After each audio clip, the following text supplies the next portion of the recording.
Le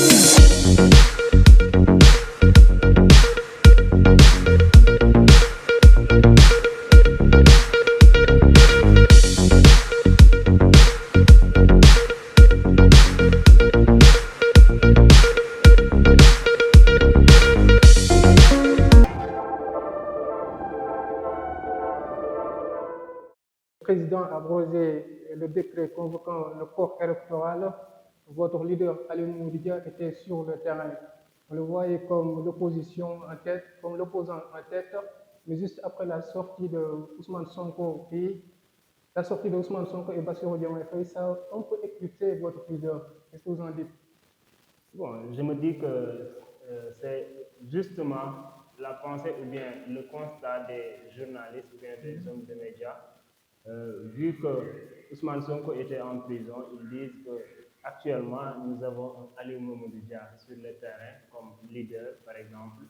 Mais à la sortie d'Ousmane Sonko, les hommes de médias se sont rués vers lui pour, selon moi, s'offrir des vues pour leur chaîne ou bien leur télévision. C'est ce qui a fait que la toile a largement montré l'image d'Ousmane Sonko ou la coalition Diomaye 2020. Mais aujourd'hui, on constate aujourd'hui que PUR rassemble beaucoup de personnes dans le centre, c'est-à-dire au niveau de Thiès et Dakar et dans le centre-ville. Mais aujourd'hui, est-ce que vous faites le même travail dans les autres régions, dans les villages plus reculés? Est-ce que vous êtes bien représenté dans ces zones-là? Oui, je me dis que nous sommes bien représentés dans ces zones. D'autant plus que c'est seulement le PUR, le parti qui a des répondants partout au Sénégal. C'est-à-dire aucun autre parti n'a cela. Avoir des répondants partout au Sénégal, seul le PUR a réussi cela. Donc nous sommes fiers de cela et nous sommes convaincus qu'on aura, pour preuve de cela, des sièges partout au Sénégal, dans tous les bureaux de vote. Que ce soit même 3 000 ou 6 000, nous aurons des sièges partout. Ça, c'est le résultat du maillage du territoire national qu'a réussi le PUR. En 2019, votre candidat, c'était El Hadji Issa Sall. En 2024, vous avez changé de candidat, c'est El Hadji Mamadou Dia. Et dans les autres partis ou dans les autres coalitions, on a vu que leurs représentants ou leurs candidats sont dans l'arène politique depuis 5 ans ou plus de 5 ans. Vous, c'est juste après 2019, vous avez changé de candidat et vous avez peut-être un peu tard de déclarer que Aliou est votre candidat. Est-ce que vous avez fait le travail nécessaire pour faire connaître votre candidat? Qui est vraiment Aliou Mamadou Dia? Bon, je ne parlerai pas de changement parce que le PUR n'a pas changé de candidat. C'est le candidat de l'heure même qui a pris des positions différentes du parti.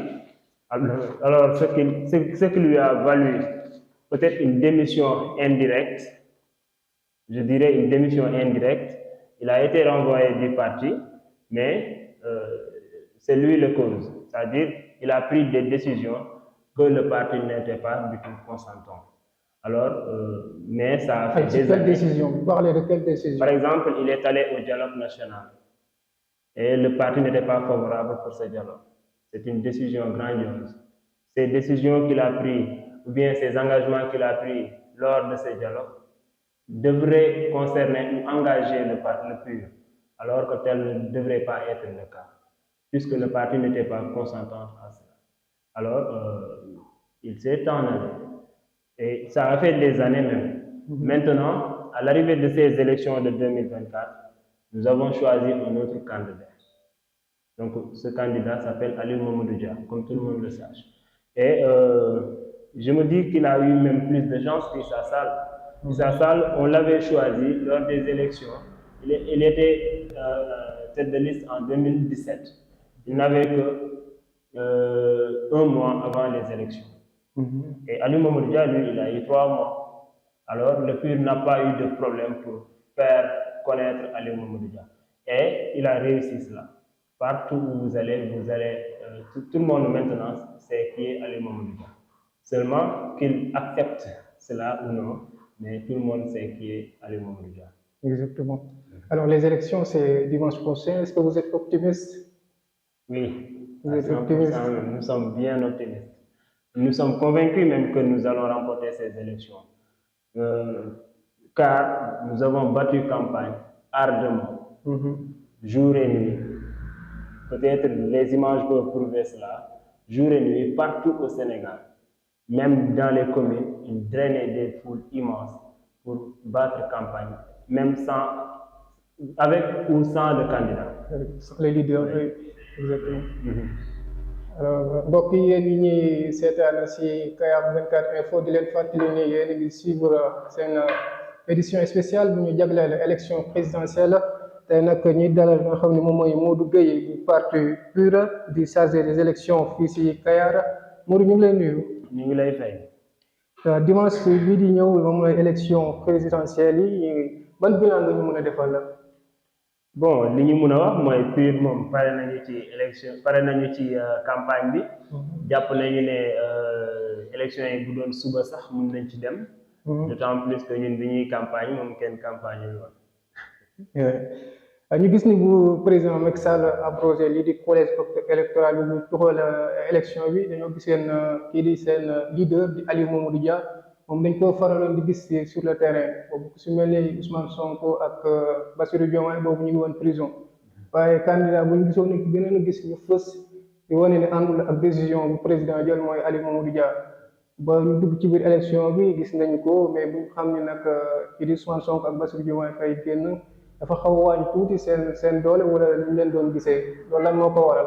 waaw loolu constat wu homme de média yi lañ ko mën a tuddee parce que doole ji au contraire dafa yokk parce que boobu dugagul woon ci biir Sénégal Ousmane Sonko mu ngi woon en prison ñoom amuñu peut-être homme de média yi laay wax dañ ma ko baal mais amuñu woon peut-être fu ñu mën a régler seen compte dans le sens où ñu mën a am ay vues mën a dundal seen chaîne wala seen télé Aliou Mamadou Dia lañ fi gis donc nañ dem ci moom malgré eux ñun noonu lañ ko mën a gisee mais bi Ousmane Sonko génnee di def convocation nationale fële ca ACAPES mbooloo mi topp ko ñoom itam comme que fu loolu buñ ko génnee dañ leen di arrangé ñoom am de médias yi ñu génnee ko léegi nag dañ jàpp ne ñun peut-être complicité wu média bi la rek mais Aliou Mamadou Dia li mu nekkoon ba tey mu ngi ci di drainer ay mbooloo yu am solo te juste ci ay niveau départemental rek lay yem ba tey drainer gul mbooloo national loolu amagul moo tax ñu ciy profité sax di wax ne vendredi incha allah à 15h ca stade Amadou Barry foofu mooy suñu premier rassemblement national buñ ci ñëwee dinañ gis ne li woon mi ngi fi ba tey. kon vendredi mun nañoo xaarandi PUR rassemblement général bu mag bu mu war a xamal bu tëj li nga xam ne moom mooy campagne bi. incha allah. incha allah alors ñu gis ni aussi da ngeen di drainer foule bu bëri si centre ville bi boo demee Dakar boo demee Thiès aussi est-ce que PUR mi ngi si dans les régions les plus reculées si villages yi ngir aussi mën a véhiculer li nga xam ne moom mooy programme tey. waaw comme ni ma ko waxee ci version française bi rek PUR mi ngi am ay représentants partout au Sénégal bu ñu jëlee en terme de parti ñun dañuy wax ne benn parti moom moo maye territoire national bi ba foo dem fekk ko muy PUR loolu moom moo permettre Aliou Mamadou Dia sax deful ay caravane yoo xamante ne dafay ànd ak fuulam di wër Sénégal non non mais fu mu dem ñam fa fekk ñoo fa dëkk loolu moom mooy justificatif bi te itam leneen dina ko mën a justifier mooy bu ñu demee ci élection yi dinañ ko gis foo dem ci Sénégal di nga ko fekk représentant wu PUR donc loolu mooy wane ne fépp am nañ fa ay répondants te loolu PUR rek moo ko réussir ci parti yi am Sénégal. exactement ñu gis ni élection yu jàlloon nga xam ne mooy 2019 da ngeen amoon candidat ñu tudd Cheikh El Hadji Issa Sall en 2024 si diggante bi changé ngeen fi candidat indi ki nga xam ne moom mooy Aliou Mamadou Dia ndax loolu aussi du indi yenn réeru Sadik ak ñi nga xam ne ñoom ñooy en tout cas ñi nga xam ne ñoom ñoo war a voté parce que boo xoolee tey dans les autres partis wala coalition ñoom seen candidat bu ñuy jëmmal ñu ngi gis ñu ngi fii depuis 2019 ba 2024 wala avant 2019 donc ku si mel ni Idrissa Seck Khalifa Sall et Ousmane Sonko tey seen changement bi ngeen def indi Aliou Mamadou Dia est-ce que jël ngeen temps bu war ngir mën a dugg si kër yi expliquer réellement kan mooy Aliou Mamadou Dia. waaw man du ma ko tuddee changement nag dama koy tuddee juste que ne li am te ñëpp constaté ko mooy Issa Sall ci jamonoom dafa jël ay décisions yoo xamante ne moom la engagé te décision yooyu noonu mu ci doon dem ak turu parti bi alors que parti bi moom engagé wu woon ci yooyu décision bokk ci ndax mën nga leeral décision.